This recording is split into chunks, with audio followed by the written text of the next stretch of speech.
IPL 2026 league matches final స్టేజ్కి వచ్చేసింది.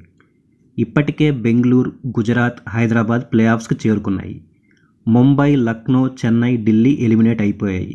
ఇక మిగిలింది పంజాబ్, రాజస్థాన్, కోల్కతా. పంజాబ్ నిన్న జరిగిన మ్యాచ్ గెలవడంతో ప్రస్తుతానికి 15 పాయింట్స్తో ఉన్నారు. వాళ్ళు ప్లే ఆఫ్స్కి వెళ్ళాలంటే ఈరోజు ముంబై, రాజస్థాన్ని ఓడించాలి. నైట్ జరిగే ఢిల్లీ, కోల్కతా మ్యాచ్లో ఢిల్లీ గెలవాలి. ఒకవేళ కోల్కతా గెలిచినా కూడా తక్కువ మార్జిన్తో గెలవాలి. ఇక రాజస్థాన్ విషయానికి వస్తే ప్లే ఆఫ్స్కి వెళ్ళాలంటే ముంబైతో మ్యాచ్ గెలిస్తే చాలు. ఇక మిగిలింది కోల్కతా. మధ్యాహ్నం ముంబై రాజస్థాన్ని ఓడించాలి. మళ్ళీ వీళ్ళు ఆడే చివరి లీగ్ మ్యాచ్ ఢిల్లీతో భారీ విజయం సాధించాలి. ఫస్ట్ బ్యాటింగ్ చేస్తే అరౌండ్ 75 నుంచి 80 రన్స్తో గెలవాలి. సెకండ్ బ్యాటింగ్ చేస్తే 12-13 ఓవర్లలో టార్గెట్ని ఫినిష్ చేయాలి. ఇది కష్టమే, కానీ అసాధ్యమైతే కాదు.